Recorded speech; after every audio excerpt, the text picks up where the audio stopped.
swear an oath by Allah subhanahu wa ta'ala. And then he talks about from وَلَا تَجْعَلُوا اللَّهَ عُرْضَةً لِأَيْمَانِكُم. Don't make Allah subhanahu wa ta'ala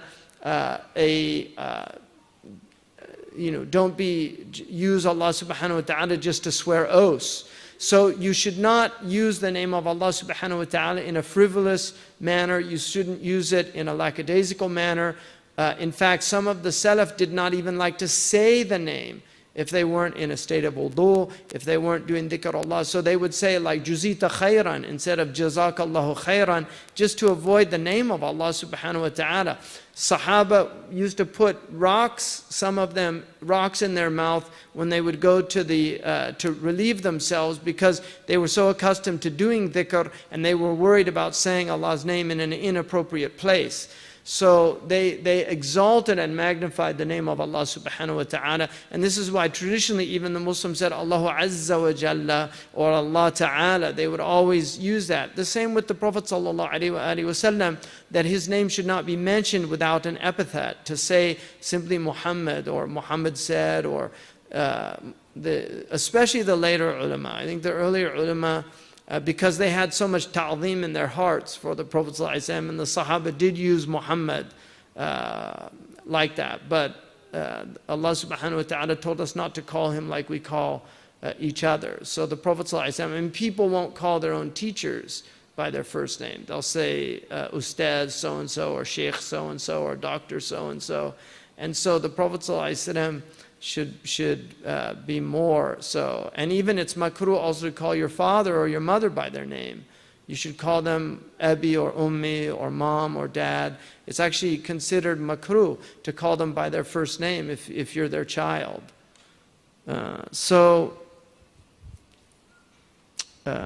Next one.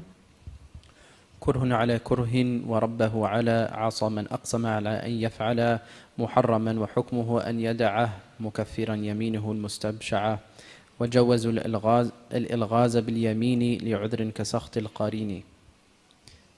نعم. As for an oath concerning a reprehensible matter, it is in itself reprehensible, but he has disobeyed his Lord should he swear an oath concerning some prohibited matter, and he should leave it and expiate for his distinguishing vow. The scholars have permitted equivocation in vows with a justifiable excuse, such as the fear of an associate's wrath. So what he's saying there is it's makruh, if it's something detestable. And makruh is a tricky word, because makruh is something that there's no sin in doing it, but there's a reward in leaving it. But it's a strong word nonetheless in Arabic. لا يغتب بعضكم بعضا أيحب أحدكم أن يأكل لحم أخيه ميتا فكرهتموه. Would one of you like to eat the dead flesh of his brother in ghiba? Allah likens it to eating the dead flesh of your brother. And then it says فكرهتموه. It's something that is makruh to you. So that's strong. Like if you imagine eating cannibalism, if Allah is calling cannibalism makruh, then you can understand that the karaha has a very strong meaning. But in the categories of halal, right, wajib, mandub, mubah, makruh, and haram, those are the 5 categories that the ulama place every hukum in.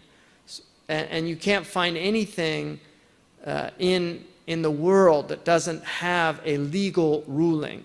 Everything has a legal ruling, and it falls under one of those 5 categories. So the makruh is one, the wajib, if you do it, you get a reward. If you leave it, then it's sinful.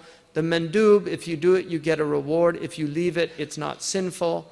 The mubah is, if you do it or don't do it, it's neutral. And then the makruh, if you leave it, you get a reward. If you do it, it's not sinful. And the muharram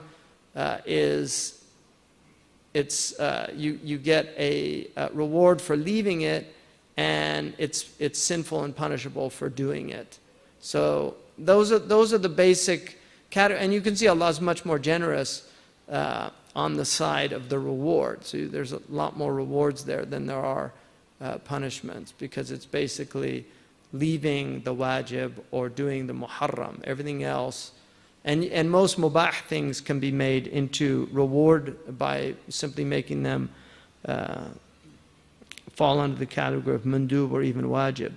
So basically that's what he's saying. And then if you can't make an oath or a vow. I mean, obviously vows used to be very important even in pre-Islamic times. The vows were very important. Now people don't take oaths seriously. It's very common for people to purge themselves under oath, even now in courts. Perjury, though, is a very serious offense. And if somebody does commit perjury, they take it very seriously still in courts, because to swear an oath, in fact, in the United States, you can plead the fifth to get out of perjury, so that you don't lie. So you just don't answer something because it incriminates you. And that is to avoid perjury, because some people will purge themselves if they're afraid of being. But now people don't really take oaths seriously, but to swear a nadar, a vow in Islam, is a very strong thing. To make an oath is a very strong thing. So the kafara for that you have to make the kafara if you do that. And so then he says they permitted the ilghaz, and obviously yamin al-ghamus, which is where you tell a lie, and that's a very dangerous thing, because in those situations it's so grave that there's no expiation for it. Like a vow that you break, you can expiate it, but a yamin ghamus you can't, and they say it's called ghamus because it plunges you into the hellfire. So وَجَوَّزَ الْإِلْغَازَ فِي الْيَمِينِ, they permit, basically a laghaz is like a riddle. So they permit a type of vow that is a double entendre, and that's in order to, if there's an excuse or a reason for doing that, like making somebody upset or something like that. So this is when societies get very clever. You'll find things like this, and there's a lot in the books about these type of situations. Go ahead.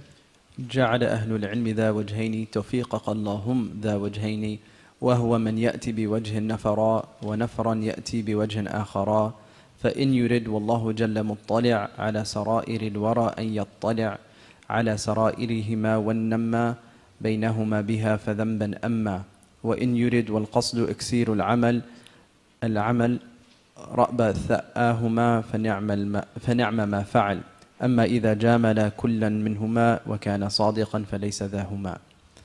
The people of sacred knowledge have considered a two-faced person from two different aspects. May Allah grant you success by protecting you from being two-faced. Okay, hold on. So there, من ظن أمرا وعليه أقسم وقال في الظن فقد تأثم. تأثم there is من باب تجنب. Like in Arabic, تفعل, in the sarf, in morphology, تفعل can mean to avoid something. It can also mean to do something, like تفقد means to تكلف there. It's فقد. تتكلف فقد أصحابك تفقد أصحابه. But the تفعل can be to avoid something. So تأثم means to avoid. Like the Prophet ﷺ, when he used to do his ibadah in the ghar, it said كان يذهب إلى الغار, and then he said تحنثا, right? تحنثا was to avoid the hinth, the shirk of the Kaaba. The people at the Kaaba were committing shirk. So tahannuth is to avoid that. So what he's saying is, if you say something with qasam, but then you say fi dhanni, because you're not certain, then you're getting out of the sinfulness of telling a lie in that situation.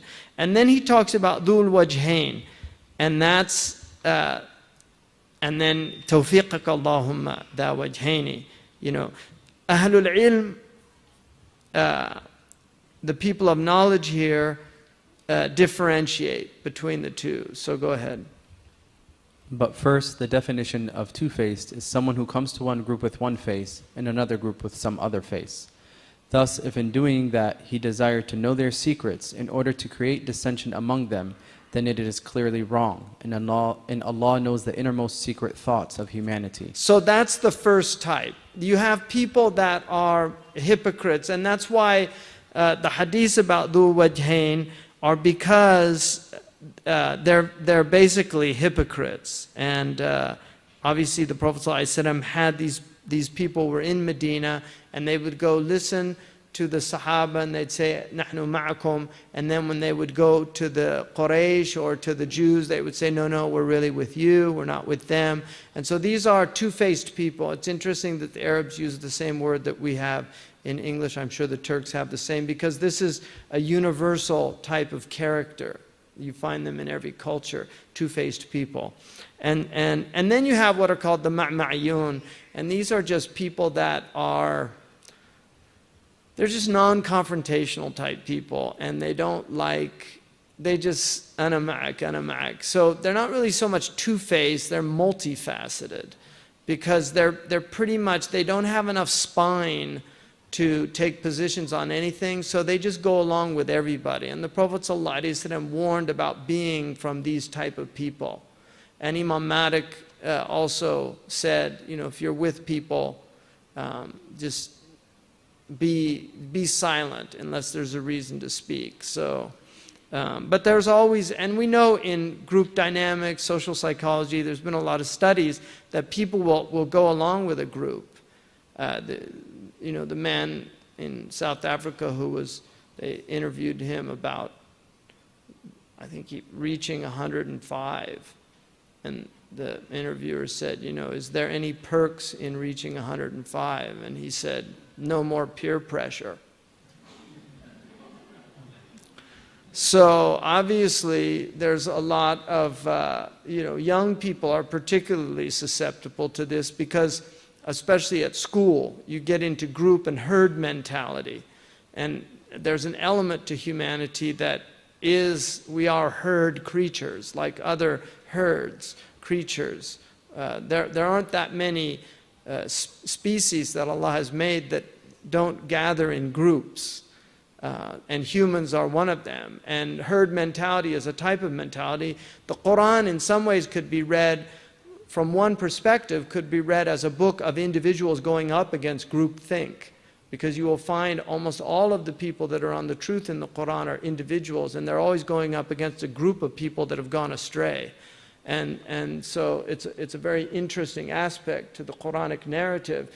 And that's why what's sad is the danger of Islam becoming a groupthink, where, for instance, one of the things Sheikh Abdullah bin Bayy said about the revolutions is, he said that in these revolutions, the mi'yar, the standard, becomes the revolution and not the truth. So once a revolution starts, you're either a revolutionary or you're a counter-revolutionary. There's no more debate, because it's a fitna. And so suddenly nobody can speak openly without getting their head crushed, right? And this is what happened in France with the Reign of Terror. Robespierre comes along, and suddenly all the counter-revolutionaries, anybody that criticizes the revolution, has to go, including some of the people that started it, like Marat, right? He had him assassinated, even though his pen was one of the great instigators of the revolutionary fervor in France. So that's what happens, is that the revolution becomes the mi'yar, and people fall into that herd mentality, and suddenly a scholar can't even speak. They might have a different perspective. One of the things Confucius said in his Analects is that when everybody says this is good, that is bad. When everyone says this is good, that is bad. And that's one of the blessings of our tradition, is there always has been dissenting voices in everything. Because if you squelch dissent, if you get rid of dissent, you don't allow for the possibility of alternative perspectives that are often very important. And this is something really, really important, because the principled people have principles. And sometimes they don't compromise those principles in certain situations when everybody else thinks you should compromise them. Now, they could be right or wrong in that given situation, but people are entitled to their opinions in that way if their opinions based on sound criteria. And that's why we have methodologies. Like we have a tradition. In our ethics, we have a ethical tradition of reasoning. And so you can arrive at different ethical conclusions. But if the reasoning is sound, because not every situation has one clear answer. If the situation is sound, if the reasoning is sound, we can arrive at two different conclusions. I have to acknowledge yours and you should acknowledge mine. But if the reasoning is not sound, and that can be pointed out, then that's a different matter. Then it becomes mu'anid, somebody who's obstinate and refuses to budge on that.